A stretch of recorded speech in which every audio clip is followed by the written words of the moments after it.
Alright, I got this. Oi.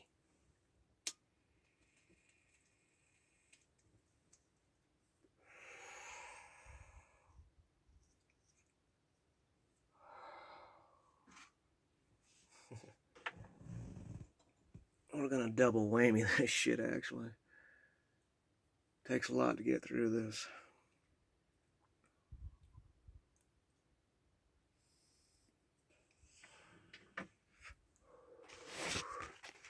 But I'll get through it. Come here, water.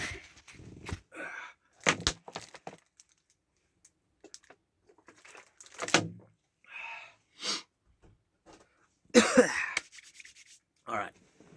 Here we go. That was a good one. I am fine, she said as she wiped more tears from her eyes. I just finished the plate story. I came out to tell you it is wonderful. Sitting down next to him, she put her legs over his, leaned forward like she was going to give him a kiss, and then smacked him gently on the head. Laughing, he said, "What the hell? What was that for?" "For not ever finishing this." She held up Songs from the Hourglass. "And for never finishing the boy stories. I know you know how talented you are. You pretend not to know, but you know. Both of these need to be finished, and you know it. If not, you would have burned them. Instead, you tucked them back in the closet until you were ready." She paused for a second, then leaned forward. "And this," she kissed him on the lips, "is to let you know you are ready and that I am here." She kissed him again. "We have got this. I want this story finished. I want to read all of it. You are going to finish it." She rubbed her nose with his and sat back. The plate. I walked into the alley hoping the big gray kitchen door would be open. I skipped over a greasy mud puddle, kicked an empty tomato can, looked down the alley and saw the door was shut. They were busy. They were always busy when the door was shut. I thought about knocking, but that one man might answer. I hated that man, and he hated me. I put my ear to the door and heard the faint sounds of a busy kitchen. Time to wait. Eventually someone would throw out some water, smoke a cigarette, or take the trash out to the dumpster. I flipped an empty lettuce crate on its end, propped it up against the opposite wall, and sat down. My stomach let out a growl, reminding me of why I was there. I hadn't eaten in a day. The $2 Mom had left on the table was never used. Several kids jumped me, took off my pants, kicked me in the head, took my $2, and left my pants down the street. I rubbed the eye that was turning purple and temporarily forgot the hunger. I leaned back and listened to the distant music of Nolans drifting with the wind. Street musicians blowing their horns. Women screaming with delight as their men twirled them around as they danced the night away in bars. Restaurants cooking a small feast. Fishermen working the docks. Women working the streets.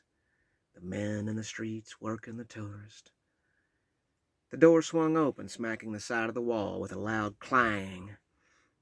A short man with skin as dark as the night threw a bucket of water out and reached for the door. I jumped off the milk crate, yelled for Julian, tripped and skidded in the black water that smelled like bleach. "'Lo, White Spot." Julian's accent was strong.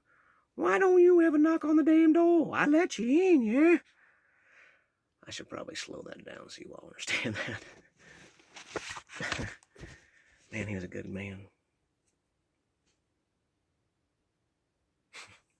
He was a real good man.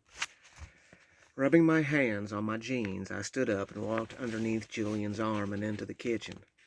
"I would, but I'm afraid that one guy will answer. He doesn't like me, and he never lets me in. Always shooing me away with that big knife he has." "Shit, White Spot, you don't worry about Clarence. He hate all white people, let alone cute little white boys that get all the attention. It's my restaurant, yeah. If I want you in, you come in. I shuffled my way through the kitchen, dodging everyone with a simple slide to the left, or to the right. A trick you learned immediately on the constant wet floor, or you wound up on your back. Peeling shrimp tonight.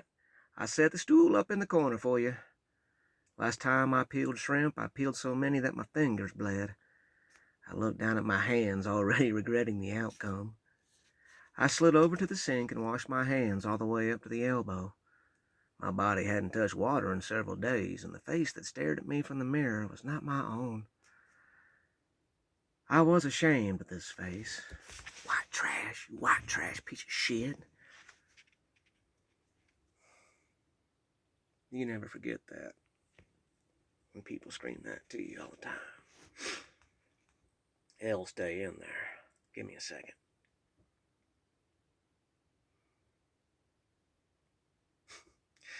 Funny thing was, a lot of these people that called me a white trash piece of shit when I was a kid were also white trash's pieces of shit. Even trash has levels. Sorry,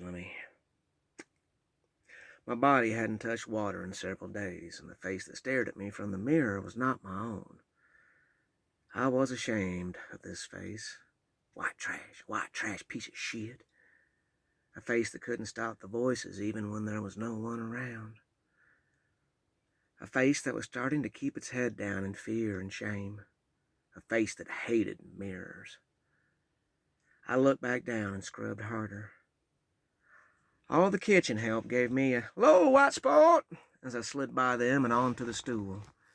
I returned the greetings and began peeling the shrimp. "White spot, aha!" I remember this guy really well. "White spot!" a small white man said as he went by.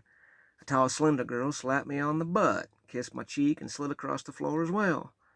She came back with a small mixture of horseradish and Tabasco sauce.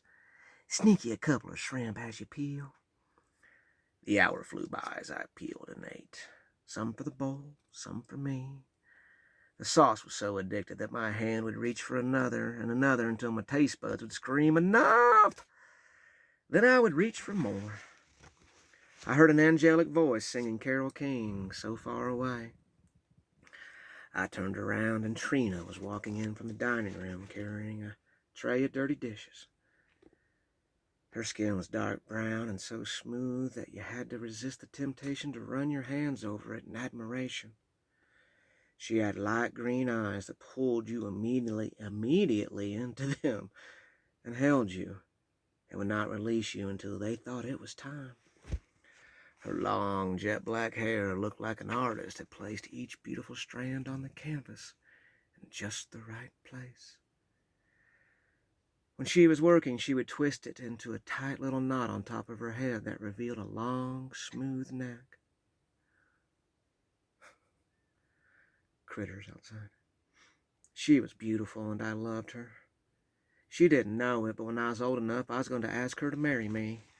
She always told me I was cute and was going to be a heartbreaker. "White spot, baby!" She smiled, set the dishes down, and kissed me on the head. "You hungry, heartbreaker?" Heartbreaker again. She would marry me. She bent down with her hands on her knees. Her blouse fell open to reveal the top of her breast. I stared for what seemed a lifetime. "You didn't fill up on shrimp, did you?" she asked, glancing at the shrimp bowl. My stomach did a somersault every time she spoke.